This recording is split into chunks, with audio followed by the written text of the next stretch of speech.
Shalom Vracha, on a pu étudier aujourd'hui le chou du Rav Yitzhak Mordechai Rubin concernant la question de l'utilisation du maquillage, du parfum, des diffuseurs d'odeurs qui sont faits tous à base d'alcool. Et donc il y a un risque de Hametz présent dans ces produits cosmétiques ou autres.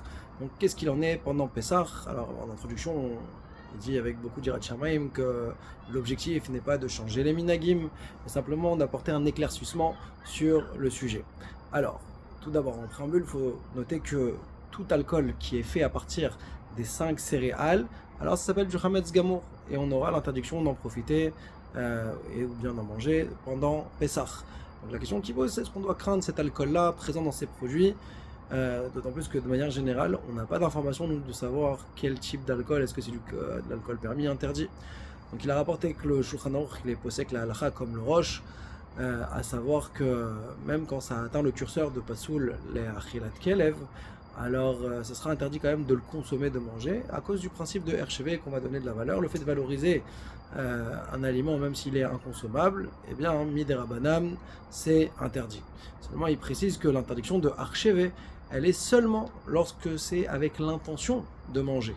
Et donc, la nafkamina, la conséquence halachique, elle est que, comme il y a le nom du Troumat Hadeshen, c'est permis d'utiliser de l'encre pour écrire pendant Chol Hamoed, même si cette encre-là elle est faite à base d'alcool, sachant que la personne elle peut venir à mettre la plume dans la bouche, étant donné qu'elle n'a pas l'intention de consommer cette encre-là, eh bien le principe d'archevé ne s'applique pas. Bien sûr, on parle toujours dans un cas où le Hametz était pas sous l'Achlat Kelev avant l'heure de Bio Hametz. Et donc le fait de mettre en bouche dans le cas de la plume, ça ne démontre pas une volonté de manger quelle qu'elle soit. Il a rapporté également le principe de Sicha Keshtia, donc en disant que le fait de s'enduire, c'est comme boire, c'est un principe, c'est un issour qui est midera banane. La corrélation, elle est que qu'est-ce que ça change qu'on absorbe par la bouche ou bien qu'on absorbe par les pores qu'il puisse y avoir sur la peau. Et donc il a même voulu ramener une asmarta à partir d'un pasouk. Alors il dit pour le cas du Hametz, on ne pourrait pas faire ressembler, puisque tout ce qui aurait un issour, c'est simplement par rapport au din de Archevé. Or, Archevé n'est que quand on le considère en tant que Achila.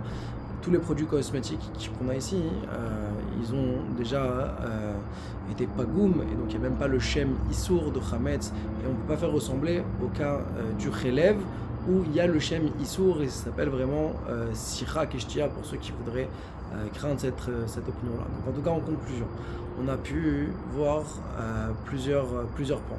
Que la première question qu'on doit se poser, c'est est-ce que l'aliment ou le produit cosmétique comporte du Hametz qui est pagoum, mila achilat kilev, et que c'était déjà le cas avant l'heure de Bio Hametz.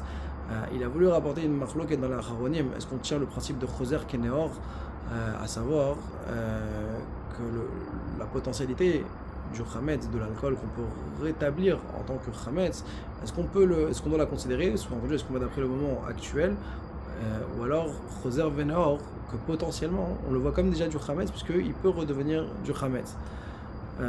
On a vu qu'une autre raison pour pouvoir permettre, c'est que le maquillage n'est pas véritablement frappé par le principe de Sicha Keshtia, puisqu'il ne s'absorbe pas. Le but, c'est justement de rester en surface, sur la peau. Donc il n'y a même pas la notion de Keshtia d'après ça. Et il dit qu'en plus ça, d'après ce qui a été mis en lumière les années passées, c'est que la majorité sont faits à base d'alcool, certes, mais pas d'alcool des 5 céréales. Et donc on n'est pas confronté à un problème de Hametz Gamour. Et donc on a la règle de Kol des Parish, Meruba Parish, que nous, on ne sait pas définir à base de quoi c'est fait. On peut dire que ça vient du Rov, et que le Rov, donc, c'est pas du Hametz.